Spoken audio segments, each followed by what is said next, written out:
How to set goals. Goals are an important part of being proactive because if you don't have a plan, even a general one, how do you expect to know where you want to go, much less how to get there? Goals help you break down a greater life plan, like knowing what kind of person you want to be, into smaller bite-sized pieces. You can have short-term goals, 1 to 4 weeks, for example, saving enough to buy that new movie you want, medium-term goals, 2 to 12 months, for example, getting a good mark in your math class, or long-term goals, more than a year, for example, getting the job you want. Write down your goals and the steps needed to achieve them, and put them in a place where you will see them every day. Short-term goal. Will be achieved by this date. Medium-term goal. Will be achieved by this date. Long-term goal.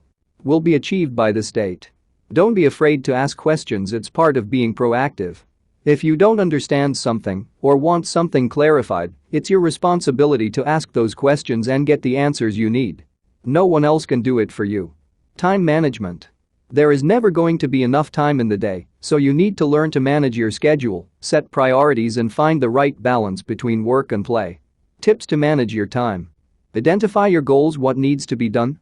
Set priorities, what is most important.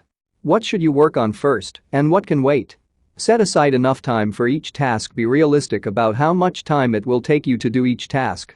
Schedule time for your most important tasks first. Once you decide when you are going to tackle your big and important tasks, you can fit in other smaller tasks and goals. Write it down. Day planners, agendas and just plain calendars are really important tools to help you stay on track. Write down due dates for your goals and tasks so you can keep track of everything. Procrastination. Are you always putting things off and making excuses?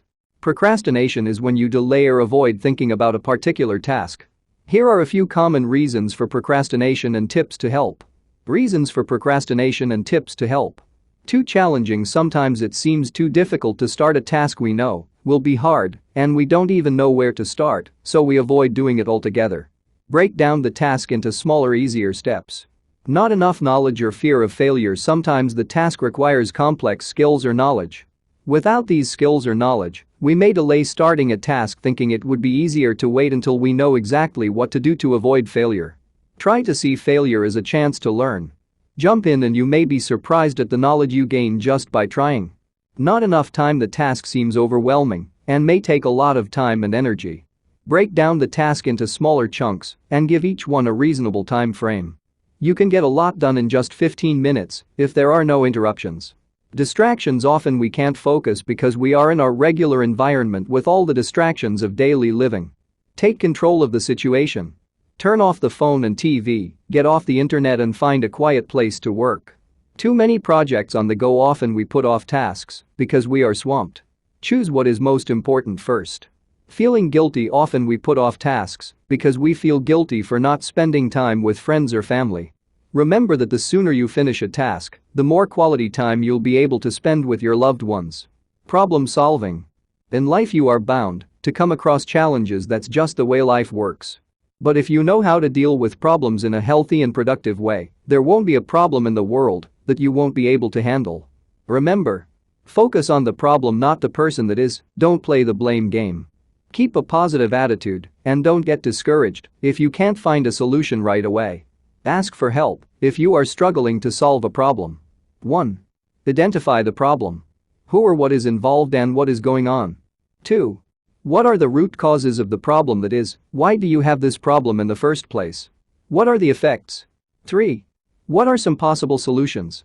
Brainstorm lots of options, don't worry if they might not work, be creative. 4.